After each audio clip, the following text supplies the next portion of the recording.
കഴിഞ്ഞ കുറേ സമയമായിട്ട് നമ്മുടെ കോർട്ടും നമ്മുടെ സുപ്രീം കോർട്ടും അനാവശ്യമായ ഇന്റർവെൻഷൻ ജനാധിപത്യത്തിൽ നടത്തുന്നു.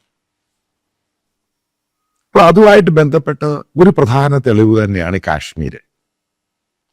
പെട്ടെന്ന് സുപ്രീം കോർട്ടിന്റെ ഭരണഘടനാ ബെഞ്ചിൽ വലിയ തർക്കം ഉണ്ടാകുന്നു. പെട്ടെന്ന് ഇവിടെ ഇലക്ഷൻ ഇത്ര നാളുള്ളിൽ നടത്താൻ വേണ്ടി ഓർഡർ വരും.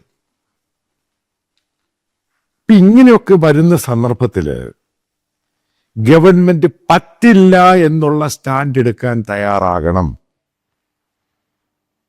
കാരണം നമ്മൾ ആലോചിക്കേണ്ട പ്രധാനപ്പെട്ട ഘടകമുണ്ട്. കാശ്മീർ എന്ന് പറയുന്നത് ഇന്നും ഇന്നലെ തുടങ്ങിയൊരു ഇഷ്യൂ അല്ല. അവിടെ മെജോറിറ്റി ആയിട്ടുള്ള മുസ്ലിം കമ്മ്യൂണിറ്റി, കാശ്മീർ വാലി ആ ഭാഗം മുഴുവനും അവര് ഇന്ത്യക്കെതിരെയാണ് കലാപം അഴിച്ചു വിടുന്നത്. അപ്പൊ അതിന് ആർട്ടിക്കിൾ 370 ആണെങ്കിൽ പല നിയമങ്ങൾ കൊണ്ടുവരുമ്പോൾ കോർട്ട് ചില കാര്യങ്ങളൊക്കെ മറന്നു പോവുക. ഏതാണ്ട് ലിബറൽ സ്വഭാവത്തിൽ കയറി വന്നിട്ട് ഒരു പ്രത്യേക കമ്മ്യൂണിറ്റിക്ക് അനുകൂലമായിട്ട് പെട്ടെന്ന് അവിടെ ഇലക്ഷൻ വരുന്നു. അവിടുത്തെ ലോ ആൻഡ് ഓർഡറിന്റെ സിറ്റുവേഷൻ ഇംപ്രൂവ് ചെയ്യാൻ 6 മാസമോ 1 വർഷമോ 2 വർഷമോ കൊണ്ട് കഴിയില്ല. അത്ര ഡീപ്പായിട്ട് പോയൊരു ഇഷ്യൂ ആണിത്.